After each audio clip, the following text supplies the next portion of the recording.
What's up, everybody? I'm Flash. This is One Man's Opinion, the show where we cover just about everything. And today, Geoff is trying for the third time to teach me how to sing really low, or bass, or whatever you want to call it. This video is a little bit longer, and so to keep the video from being super long, because between the 14-minute, 18-second video that Geoff has put up here and my interactions and trying to accomplish some of the things that he's doing here and my comments and stuff like that, I'm only going to do about half of it this time because I think this is the last video of this kind. And so I'm going to do about half of it this time, and I think I'll save the other half for another day. So I think I'm going to go about right here to about 7:30. I'm going to get through the sub-harmonic stuff, and then before we get into ingressive phonation, phonation. I know what it means. I can't say it. Before we get there, we'll stop the video for the day, and we'll pick it up on another day. And what we'll plan to do is we'll do this, and then we'll come back and do the rest of it another day. And then after that, I've had some recommendations for me to listen to a few of the other Geoff solo songs. In particular, 16 Tons is one that I've had requested a lot, so probably going to listen to it before long. And also, I've had it requested that I listen to Geoff read a few short stories on here on his page. So we'll give that a shot and see how that goes. I don't know exactly what I'll react to in that, but it'll be interesting to give it a shot anyway. But with no further prolonging, we'll get right into this one. Buddy, my name is Geoff. Welcome back to the channel. It's been a while since we've had a Q&A, and I put out a call for questions about a week or two ago, and there were lots. So let's dig right in. I had mentioned in the previous Q&A that one of the ways you can enhance your lower register is by inducing light trauma. There were a lot of questions about this. So how do I induce this trauma? How do I hurt myself just enough to make sure that my lower register is more round, more full, more resonant, without actually hurting myself? I'm glad he's going into this. One of my concerns for the last video was when he brought this up, you know, people trying to induce it without really knowing what they were doing could cause more damage than they mean to. And so I'm glad he's going to kind of instruct the proper way to kind of induce a light trauma so that you're benefiting yourself without doing, you know, too much damage or something along those lines. So it's good to see him going into this. Favorite ways to do this is to just sing a lot. And the song that I like to sing is a song by Thurl Ravenscroft called Asleep in the Deep. I'll leave a link below, but it sounds I'm not familiar. Kind of like this. Stormy the night and the waves roll high, bravely the ship doth ride. Don't sing this in front of anybody. Just don't do it. Anyway, one of the reasons why I like this song so much is because it's it forces you to, when you're mimicking Thurl, you're putting that sound really forward in your mask, which is helpful for me. I love this this little tidbit, and it flashed so quick and then was gone. Anyway, one of the reasons why I like this song so much is boom, right there it is. No one comment on the hair flip, please.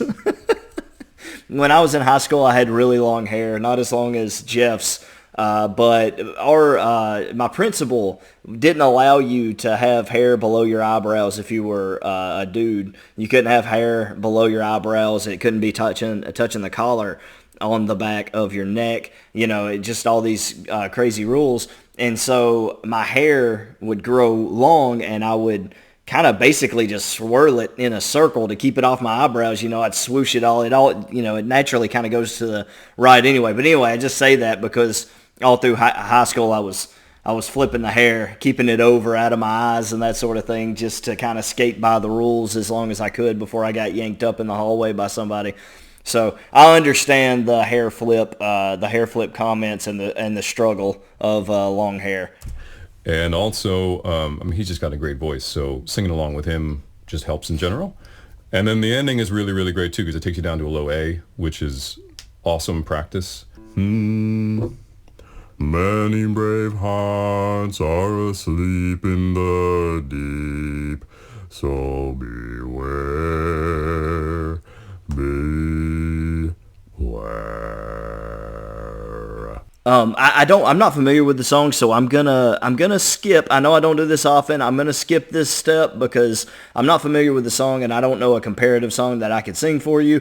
Trust me, it's for the best for both of us that I don't have to sit here and try to sing this song for you. I don't know the lyrics and I'm not gonna take too much time to sit here and try to learn them. So let's just keep moving forward and let's assume I induced some light trauma and we're gonna move on. There were so many questions about the growl technique. And I had meant... That sounds so cool through the headphones. I know it's supposed to be, if I remember correctly, this is the one that's supposed to be airless. I just don't know. It looks like his mouth is closed. And to me, I don't know how he does that without making it nasally. So if I open my mouth a little bit... It comes out more like the, I guess, is that the sub-harmonic that you're supposed to do?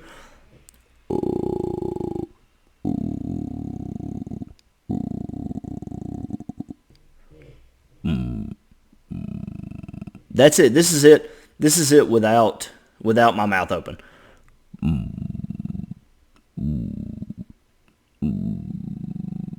I can feel air trying to push forward. I'm trying to like control that and keep it down. Anyway, we'll listen to how he does it and try to mimic. Mentioned you should EQ the air out of it, and I've tried to reply to comments about how to do that, but maybe I'll just explain it to you again now. So when you're doing the growl technique popularized by Tim Faust, you are two things here. Focus on keeping the sound in your throat. Okay. And out of your nose. So the difference would be when you're pushing a lot of air out of your nose, you're going to get a lot of wind noise into the microphone, and that's problematic.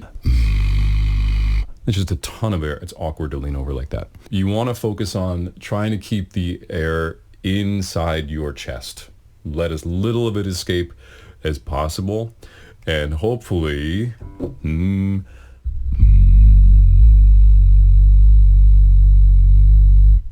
it'll sound a little more like that. And I know mine doesn't sound like that, but I cannot figure out how he's doing it because it's so thunderous. It doesn't sound like it's coming from a human body. Like, I don't understand.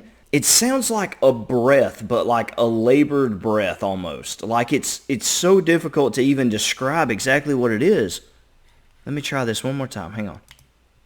Is possible, and hopefully... I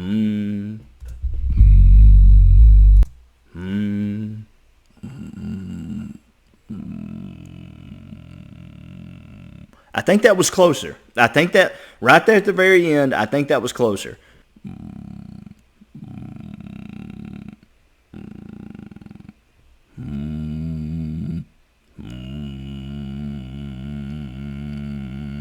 It's unsteady. I can feel it like wavering.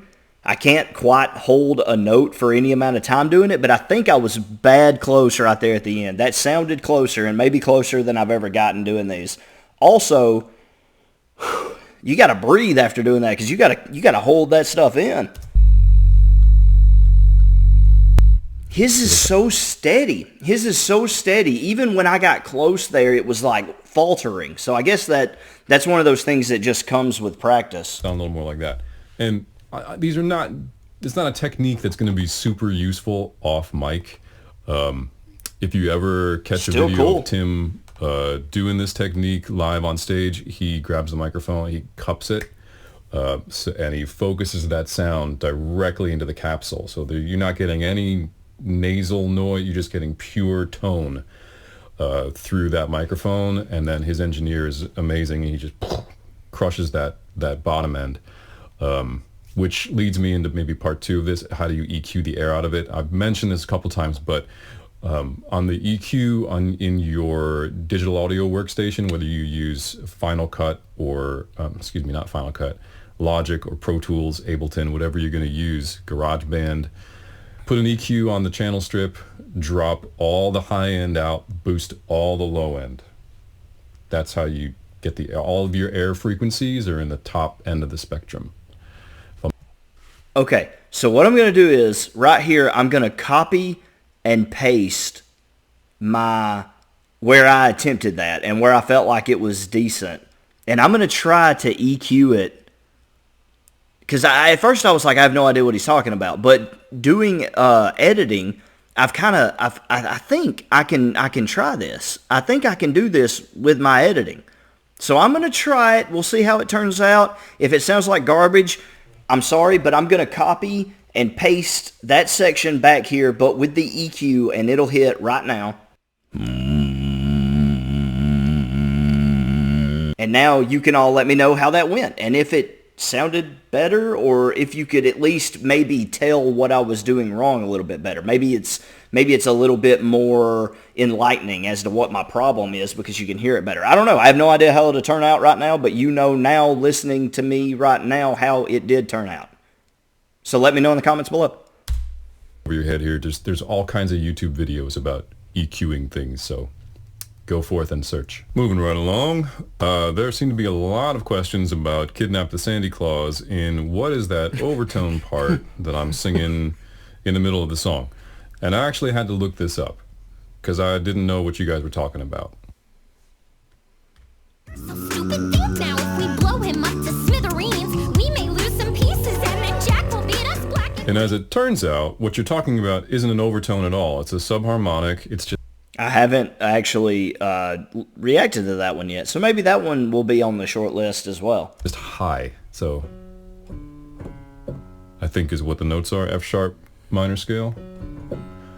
So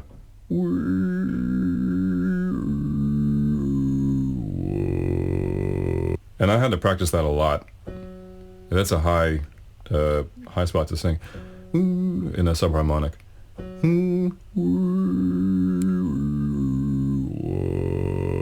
There we go, got a little better.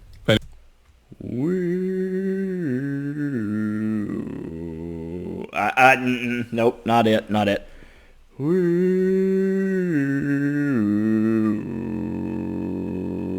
That was close. That wasn't awful. It was not maybe great, but not awful. I think I was in the neighborhood. Anyway, that's what that was. Not an overtone, subharmonic, just really high. Everybody wanted to know about the bass line right after Add a Little Spice in Oogie Boogie's song. And I had to look this one up Haven't too. done this one either. To add a little spice. So what that is and why that sounds so funny is because two reasons. So one, I'm singing, it's like a descending C sharp minor scale, right? In that octave, and then also down the octave, and they're stacked. So I'm singing both at the same time. Well, not at the same time, but like I sang one and then I sang the other, and then Lane took them and put them on top of each other. And then he added some sort of like weird distortion effect to it to make it sound wobbly and strange. So that's creating an undertone down to the C sharp 0 that like I can't sing that. I've never even tried. So that's what that moment is. Nothing more than just fancy production. Most of the stuff that makes me sound superhuman, that's what it is. Really good production. How about... Full disagree right there. I've heard him do some stuff on these videos with no editing that I was like, what? I'm sorry? Could you run that by me again? Because there's no way that I could get where you're headed, my friend. But regardless, he does have incredible abilities to hit low notes. But it is also cool to hear him acknowledge kind of, where Lane steps in with the production, what is possible and what isn't possible for him, but also like for us to kind of try to mimic, it's good to know that like some things like where he's doubled up right there and it's it's him singing in two different places that have been stacked on. Obviously, you're never going to sound like that because there's more than one of him, and then also they put that waver in there to make it sound different. So it's good to know those things so that you don't have people at home trying to mimic something that, took 2.5 Geoffs to pull off. I tried singing a second subharmonic. First of all, what is a subharmonic? Subharmonic is when you are singing one note lower in your, it could be anywhere, I guess. Lower in your range is where I like to sing them. And you slowly relax, slip into vocal fry while you are singing that note continually. So it sounds like this. We'll just choose this F.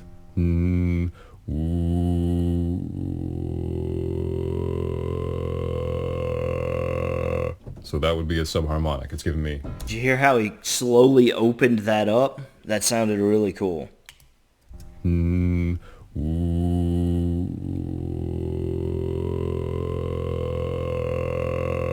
So that would be a subharmonic. It's giving me that note, right? Apparently, and this is credit to David Larson, like the mad scientist of modern bass singing. Apparently, there is a way that you can practice subharmonics and you will get gradually lower tones. And I forget what he said the intervals were, whether they were like fifths or fourths or something, but I have not even tried to do that. It sounds super cool, but I don't really have a use for it. I'm extremely happy with the tools that are at my disposal currently. But if you guys can figure it out, I would love to see some videos of that because it sounds awesome. Shout out David Larson. Moving right along. All right, that's the halfway point, and to keep this from being too long, I am going to stop there.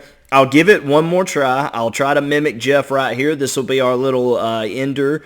We'll give it a shot, and we'll see how it goes. Then I'll talk to you guys for just a minute before you go. I'll send you on your way. I hope you guys have enjoyed the video so far. Singing that note continually. So it sounds like this. We'll just choose this F.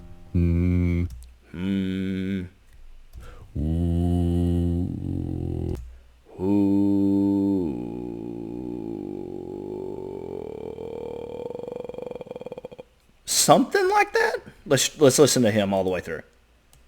Singing that note continually. So it sounds like this. We'll just choose this F.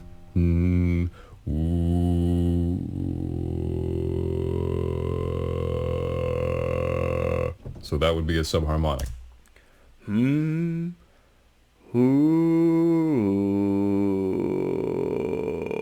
No, I lost it. I lost it bad on that one. I should have stopped on the first one. It was a better shot. So it sounds like this. We'll just choose this F.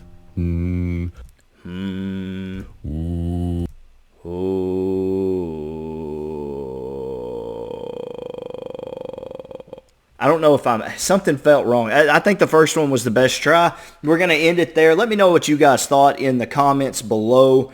We've got one more half to go on these videos, and then that will be it for Geoff trying to teach me how to sing low. Thank you, Geoff, for being an excellent teacher thus far. I look forward to our final lesson. You guys make sure you hit the like button. Make sure you hit the subscribe button. Make sure you hit the bell icon. That way you see every time I post a video of me reacting to Geoff or reacting to voice play or epic rap battles or my movie reviews or whatever it is. If you are a fan of movies, make sure you check out my most recent movie reviews on the channel. Those have done really, really well, and I really appreciate you guys tuning in and watching me. Thank you for hanging out with me. I'll see you on the next one. This has been One Man's Opinion. Thanks.